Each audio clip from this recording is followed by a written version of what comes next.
Durante muito tempo no Brasil, foi falado que investir em imóveis era um negócio realmente muito bom. Mas por que não, hoje, investir em fundos imobiliários e investir de outras maneiras nesses mesmos ativos? Então, nesse vídeo, eu quero falar exclusivamente sobre as diferenças entre investir nessas duas modalidades. Meu nome é Arthur Gross e você está no Sem Medo do Dinheiro.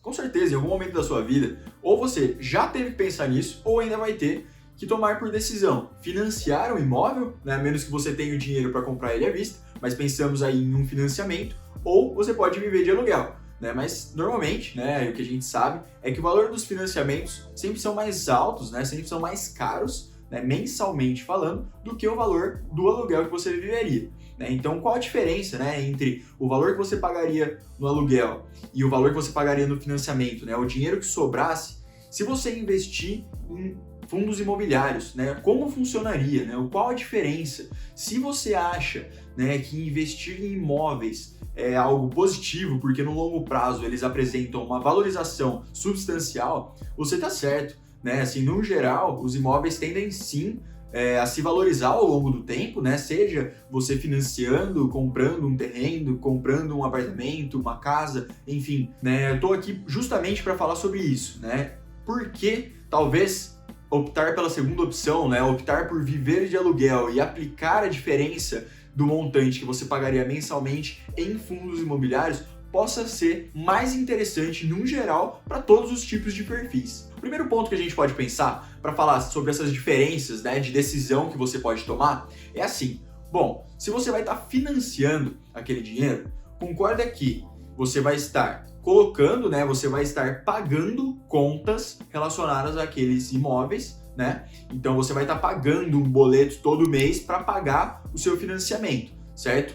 Então, né, ao longo do tempo, né, até que esse imóvel esteja quitado, né, você não vai conseguir aproveitar, na verdade, da valorização dele. Né? É muito difícil, na verdade, você, no meio do seu financiamento, conseguir vender ele, né, ainda no meio da dívida e ainda conseguindo, né, ali uma valorização, né, conseguir vender ele acima do preço que você já pagou até agora. Então, no geral, o que você tem que pensar é que, assim, se você vai comprar um imóvel investindo, né, com o intuito de torná-lo um investimento para que no futuro você o venda mais caro, você tem, né, normalmente, pelo menos, a menos que você ache e faça um negócio muito fora do comum, né? Mas no geral você vai ter que esperar você pagar o imóvel inteiro para você usufruir da possível valorização daquele determinado imóvel para ganhar na diferença entre o preço de compra e o preço de venda, certo? Fora que, né, se você vai fazer um financiamento, né, normalmente você tem um prazo envolvido dentro dele para que você consiga construir, né? Então, se você comprar um terreno, você vai ter que esperar pelo menos 2 anos normalmente para começar a construir. Então, realmente é um investimento de longo prazo, certo? Que você estaria pensando que no final da construção daquele determinado imóvel, ou mesmo, né, do pagamento daquele terreno, daquele apartamento, daquela casa, aí sim você vai ter acesso, né, a essa diferença aí entre o preço que você pagou e a valorização média, né, que aconteceu ali daquela região, daquele imóvel em si, depois do lançamento de algum condomínio ou alguma coisa nesse sentido. O segundo ponto que a gente vai pensar agora é sobre a imobilização do capital. Bom, mas o que é isso? Concorda que se você está fazendo um financiamento, você vai estar dependendo, né, de alguém comprar o seu imóvel depois, certo? Então você está imobilizando o seu capital em um bem físico, certo? Então você vai estar destinando dinheiro para ter direito, né, para que aquele determinado imóvel seja seu, certo? Mas se você precisar vender aquele imóvel depois de um período, se alguma emergência porventura acontecer, você vai depender exclusivamente de achar algum comprador para fazer a compra daquele determinado imóvel. E se for justamente uma emergência e você precisar do dinheiro, muito provavelmente você vai aceitar vender esse imóvel por um valor muito mais baixo, né, do que de fato ele estaria valendo naquele momento.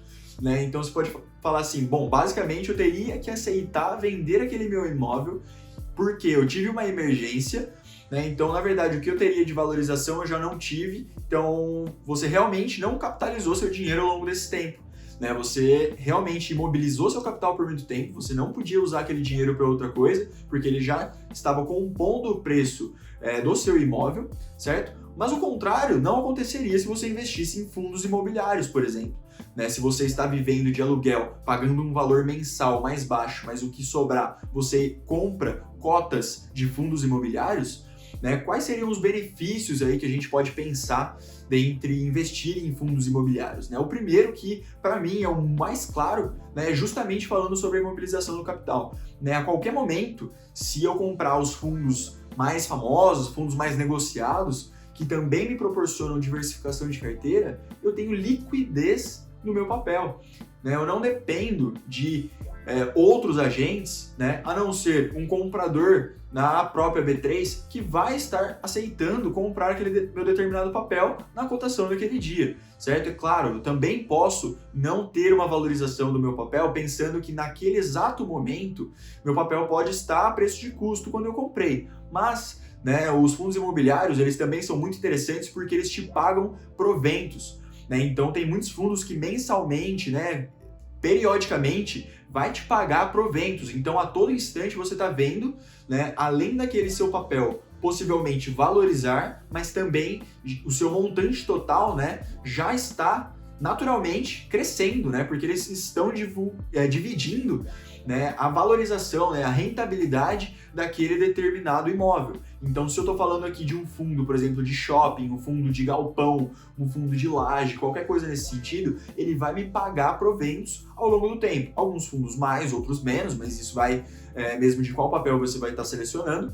Então, esse é um benefício, né, que você teria de investir aí em fundos imobiliários. Você já tem uma rentabilização, né, do seu capital curto, médio e longo prazo, né, e também aproveita sim, né, da valorização daqueles imóveis, né, porque conforme os imóveis valorizam, né, é natural também que os papéis que você está comprando, né, as cotas que você está comprando dos fundos imobiliários também vão ser valorizadas. O terceiro ponto que eu queria elencar aqui para vocês é pensar na diversificação.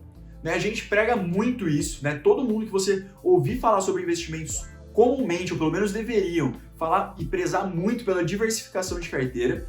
Né? E se você trata um imóvel, né, comprar ou financiar um imóvel como um investimento, né, você já vai estar indo contra esse primeiro princípio, né, de diversificação. Por quê? Bom, eu vou gastar um dinheiro muito grande, né, um montante muito alto para comprar um determinado imóvel, certo? E que, né, eu vou estar exposto à valorização daquele tipo específico de imóvel. Né, eu deixo de aproveitar, né, o custo de oportunidade de investir só em um imóvel e não em outros, encarece, né, ele torna que é mais arriscado eu investir só em um imóvel do que em vários, né, pensando que se em fundos imobiliários eu tenho diversos tipos de fundos de papéis, fundos de tijolos, que dentro de tijolos eu tenho diversas modalidades, seja fundo de laje, fundo de shoppings, que me dão um leque muito grande para diversificar o meu patrimônio, certo? Então eu nunca vou estar exposto somente a um tipo de ativo, seja residencial, seja comercial ou qualquer outra coisa nesse sentido, mas que se eu estiver me financiando, né, financiando um imóvel para que esteja no meu nome, por exemplo, aí sim eu vou estar limitando, né, os meus possíveis ganhos, né, e também assumindo riscos diretamente e exclusivamente naquele setor, né, no caso residencial, que eu estaria comprando, né, aquele determinado imóvel, ou mesmo comercial se você pensar em comprar, montar um galpão seu ou coisas nesse sentido.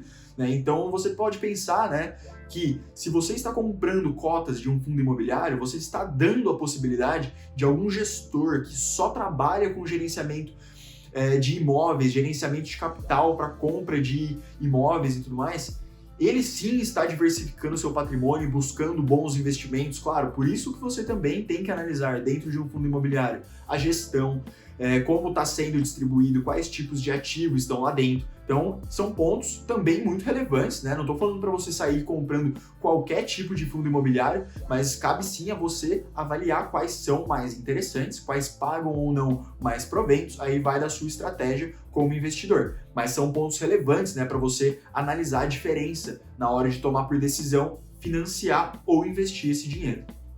O quarto ponto, talvez algumas pessoas não pensem muito nisso, mas eu vejo como muito relevante. Por quê?